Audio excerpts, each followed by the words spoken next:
आज हम पढ़ने वाले हैं समास के बारे में, जो कि हिंदी ग्रामर का बहुत ही महत्वपूर्ण टॉपिक है और किसी भी परीक्षा में यह 2 मार्क के लिए तो आता ही है समास पहचानने के लिए। तो आज के इस वीडियो में मैं आपको एक ट्रिक आपके साथ शेयर करने वाली हूँ, जिसे आप अगर अच्छे से देखेंगे तो आप समास को पहचान एकदम यूं चुटकियों में पहचान जाएंगे। तो चलिए पहले समास क्या होता है, उसकी परिभाषा क्या है यह जान लेते हैं। तो यहाँ देखिए, समास को इंग्लिश में बोलते हैं कंपाउंड। उसकी परिभाषा है 2 या 2 से अधिक सार्थक शब्दों के मेल से बने नए शब्द को कहते हैं समास। यानी यहाँ क्या कहा गया है, देखिए, या तो 2 शब्द होंगे या तो 2 से अधिक। 2 से अधिक यानी 2 भी हो सकते हैं, 3, 4, 5, मतलब कितने भी शब्द हो सकते हैं। सार्थक शब्दों के मेल से बने नए शब्द, यानी 2 या 2 से अधिक अलग सार्थक शब्दों के मेल से बन जाते हैं नए शब्द, उसे कहते हैं समास। तो समास क्या होता है ये आप समझ गए। तो चलिए अब समास के कितने भेद हैं इसे जानते हैं। समास के कुल 6 भेद हैं। देखिए कौन कौन से हैं वो। अव्ययी भाव समास, तत्पुरुष समास, कर्मधारय समास, द्वंद्व समास, द्विगु समास और बहुव्रीहि समास। तो ये समास के 6 भेद है। लेकिन अब एक देखिए, नाम कैसे है ना, थोड़े हार्ड लग रहे हैं, लेकिन अब एक ऐसी ट्रिक आपके साथ शेयर करूंगी जिससे आप आसानी से इसके समास के जितने भी रूप हैं उसे ध्यान में रख सकते हैं। तो देखिए ट्रिक क्या है मेरी, ये है हमारी ट्रिक।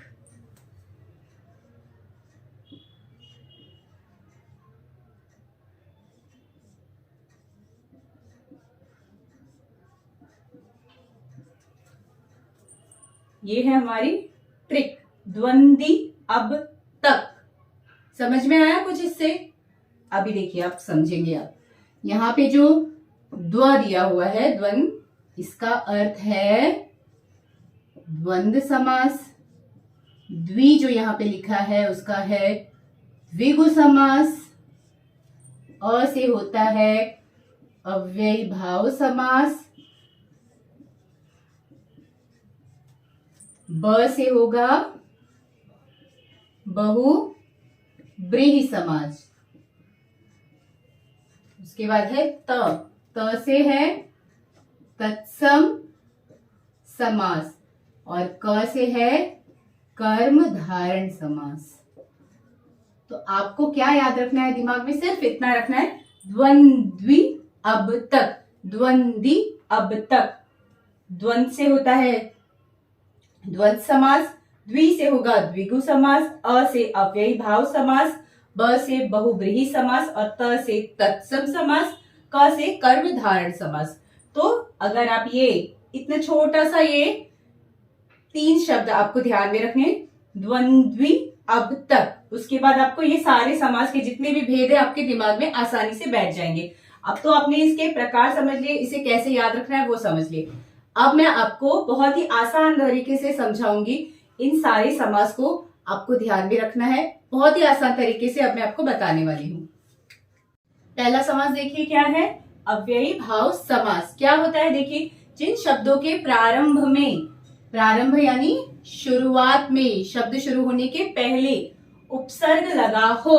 उपसर्ग हमने पढ़ा है पिछली क्लास में, मैंने आपको उपसर्ग क्या होते हैं वह बताया, जो शब्दों के पहले लगते हैं। तो जिन शब्दों के प्रारंभ में उपसर्ग लगा हो उसे कहते हैं अव्ययी भाव समास। तो आप उपसर्ग में क्या क्या होते हैं देखिए, यहाँ पे मैंने लिखा है यथा, आ, घर, अनु, चिर, प्रति, प्र। तो ये सारे हैं उपसर्ग। जब भी किसी भी शब्द के पहले ये उपसर्ग आप देखें तो समझ जाए कि ये अव्ययी भाव समास है। उदाहरण देखिए, यहाँ पे पहला उदाहरण है अनुरूप। इसका विच्छेद कैसे किया गया, देखिए, अनु धन रूप। तो ये अनु क्या हो गया हमारा, उपसर्ग। इसका अर्थ होता है रूप के योग्य। तो ये कौन सा हो गया समास, अव्ययी भाव समास। दूसरा उदाहरण देखिए, आजन्म। इसमें उपसर्ग क्या है, आ, और इसका विच्छेद करेंगे तो आजन्म, जन्म से लेकर। तीसरा उदाहरण देखिए, यथा संभव। यहाँ भी इस शब्द के पहले आया है यथा, देख रहे हैं, ये उपसर्ग यथा। तो ये इसका विच्छेदन करेंगे तो क्या होगा, यथा धन संभव, जिसका अर्थ है जैसा संभव हो। चौथा उदाहरण देखिए, प्रतिदिन। यहाँ पर क्या है उपसर्ग? प्रति, प्रति धन इन, इसका अर्थ देखिए प्रत्येक दिन। पांचवा उदाहरण देखिए, भर पेट। यहाँ पर भर क्या है? हमारा उपसर्ग जो कि शब्द के पहले आया है। इसका विच्छेद करेंगे तो क्या होगा? भर धन पेट, जिसका अर्थ होता है पेट भर के या पेट भर कर। तो अव्ययी भाव समास आप समझ गए कि किसी भी शब्द के पहले जो उपसर्ग लगा होता है तो वह अव्ययी भाव समास होता है। बहुत आसान है ना? और कौन कौन से उपसर्ग लगे होते हैं देखिए, यथा, आ, भर, अनु, चिर, प्र, प्रति, इस प्रकार के उपसर्ग होते हैं। दूसरा है तत्पुरुष समास। तो तत्पुरुष समास में क्या होता है देखिए, शब्दों के बीच आने वाले कारकीय, कारकीय यानी कारक, कारक पढ़ा है ना हमने, कारकीय चिन्हों का वहां लोप हो जाता है, यानी वह वहां नहीं रहते हैं। ऐसे समास को कहते हैं तत्पुरुष समास। यानी दो शब्दों के बीच में जो कारक चिन्ह पढ़े हैं ना हमने, कर्ता ने, कर्म को, करण से, ये आपने पढ़ा है ना, तो वो कारक चिन्ह यहाँ पर नहीं रहते। ऐसे शब्द जो होते हैं समास में उन्हें कहते हैं तत्पुरुष समास। तो देखिए कारकी चिन्ह क्या होते हैं आप सोचेंगे, देखिए हमने पढ़ा है का, की, के लिए, में, पर, से, ने इत्यादि बहुत सारे हैं। तो उसकी उदाहरण देखिए, पहला क्या है? यश प्राप्त। इसका जब हम विग्रह करेंगे तो क्या हो जाएगा? यश एंड इसके साथ में धन प्राप्त, यश प्राप्त। लेकिन इसका जब हम समास विग्रह करेंगे तो यहाँ पर देखिए यश को प्राप्त, तो ये को हमारा आ गया ना यहाँ कारक, ये कारक यहाँ पर लोप हो गया है, तो यह हो गया है तत्पुरुष समास। दूसरा उदाहरण देखिए, मन चाहा।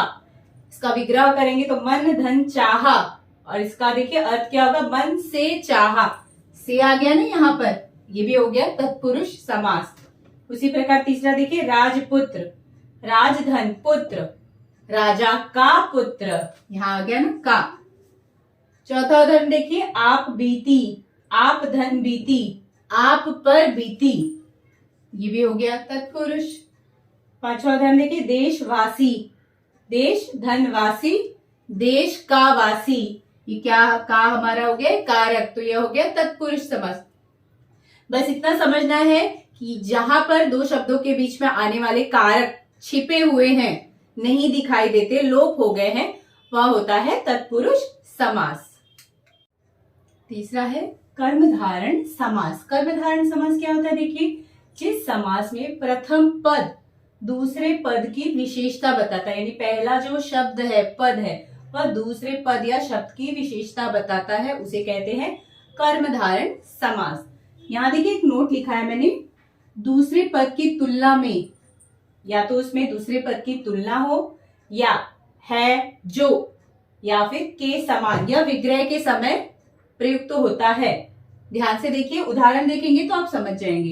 पहला उदाहरण है चरण कमल, कमल के समान चरण। यहाँ पर जो समास विग्रह हुआ है उसमें देखिए यार है ना के समान, यहाँ मैंने बताया ना के समान, तो जिस भी उसमें समास विग्रह में के समान है जो या फिर पद की तुलना हो रही है, वह होता है कर्मधारण समास। तो पहला हमने देखा चरण कमल। दूसरा देखिए कमल नयन, यहाँ पर क्या है? कमल के समान नयन, यहाँ भी आया है के समान, समझ रहे हैं आप?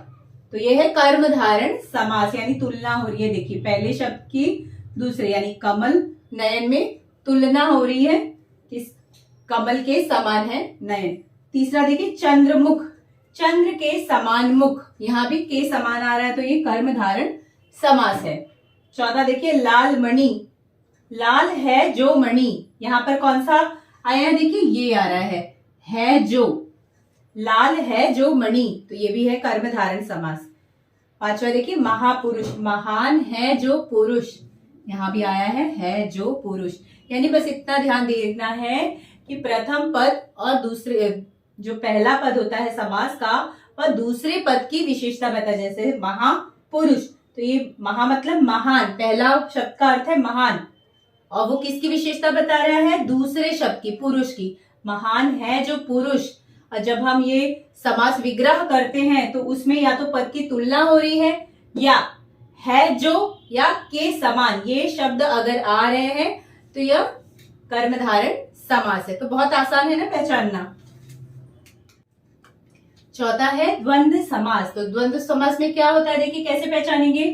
यदि दोनों पदों के बीच में योजक चिन्ह, मैंने चिन्ह विराम चिन्ह पूरा पढ़ाया हुआ है, वह वीडियो आप देखेंगे तो आपको पता चलेगा कि योजक चिन्ह क्या होता है। अभी तो मैं बता दे रही हूँ, आपको अगर देखना होगा सभी जितने भी हिंदी में चिन्ह होते हैं उन सारे चिन्हों को मैंने अच्छे से डिस्क्राइब किया हुआ है। तो भी वीडियो आप ध्यान से देखेंगे तो आपको सारे चिन्हों के बारे में पता चलेगा, उनके नाम पता चलेंगे। तो यहाँ आप देखिए क्या है, योजक चिन्ह यानी एक छोटी सी ये रेखा जो दो शब्दों के बीच में लगाई जाती है, जिसे इंग्लिश में डैश भी कहते हैं। तो दोनों पदों के बीच यानी दोनों शब्दों के बीच जब योजक चिन्ह लगा होता है तो समझ लीजिए कि वह द्वंद्व समास है। और जब हम समास विग्रह करते हैं तो उन दोनों शब्दों के बीच में या तो और आता है या फिर या आता है या एवं, ये तीन शब्द आते हैं तो समझिए ये द्वंद्व समास ही है। उदाहरण से समझ लीजिए, देखिए नदी और ये क्या लगा है, योजक चिन्ह, और नाले, नदी डैश नाले, तो इसका क्या हो गया है समास विग्रह, नदी और नाले। तो यहाँ पे आ गया और इस डैश की वजह से समझ में आ गया कि ये द्वंद्व समास है। दूसरा देखिए पाप डैश पुण्य, पाप या पुण्य, यहाँ पर या आया है। तीसरा उदाहरण देखिए ऊंच डैश नीच, ऊंच या नीच।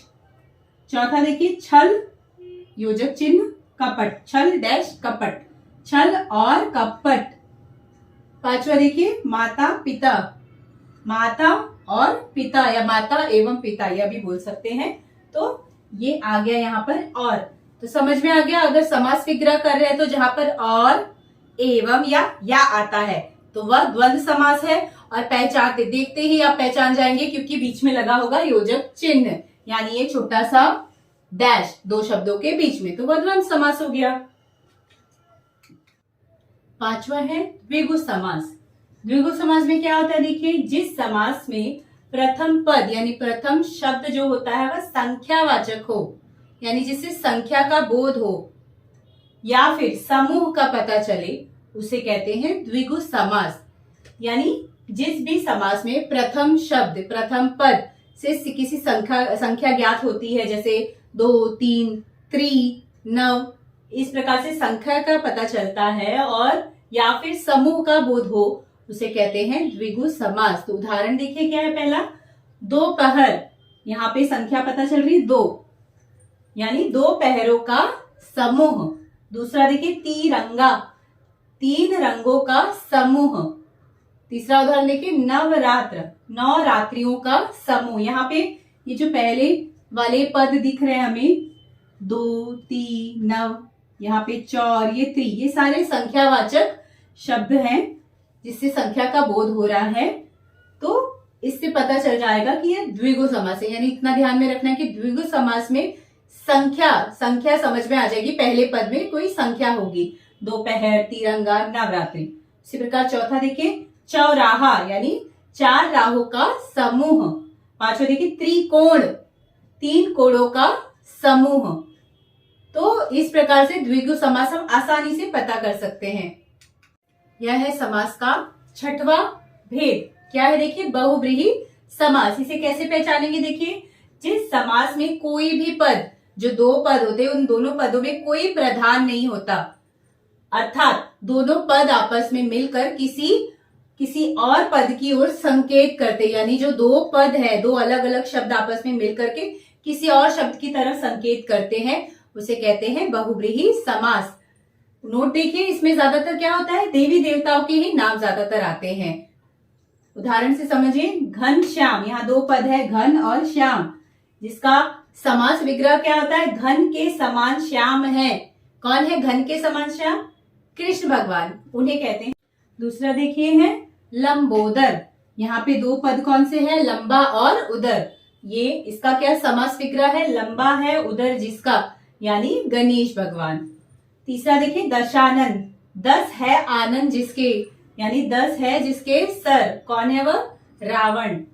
चौथा देखिए मृत्युंजय, मृत्यु को जीतने वाला, मृत्यु को जीतने वाले कौन से भगवान है, शंकर भगवान। पांचवा देखिए चतुर्भुज, 4 भुजाएं हैं जिसकी, वह कौन है, विष्णु भगवान। तो इसमें बहुव्रीहि समास में क्या देवी देवताओं के नाम ज्यादा करके आते हैं, तो इस नाम से ही समझ जाएंगे कि यह बहुब्रीहि समास है। बस इतना ध्यान देना है कि जो दोनों पद है वो किसी और शब्द की तरफ संकेत कर रहे, तो वो होता है बहुब्रीहि समाज। तो आज इस वीडियो में मैंने समास क्या होता है उसकी परिभाषा बताई है, और समास के जितने भेद है 6 भेद, उन्हें बहुत ही आसान शब्दों में मैंने व्यक्त किया है। वीडियो ध्यान से देखिए, आपको एग्जाम में समास पहचानने के लिए आएंगे, समास विग्रह आएगा, आप एकदम आसानी से, ये वीडियो बस ध्यान से देखिए, एकदम आसानी से आप वो प्रश्न का उत्तर दे सकते हैं और आपको फिक्स मार्क्स मिलेंगे। समास के ऊपर कोई भी प्रश्न आया है, अगर आप ध्यान से देख रहे हैं, ये वीडियो समझ रहे हैं, तो आपको एकदम आसानी से वो जवाब आसानी से आ जाएगा। तो ध्यान से ये वीडियो देखिए और सही जवाब जरूर दीजिए। धन्यवाद।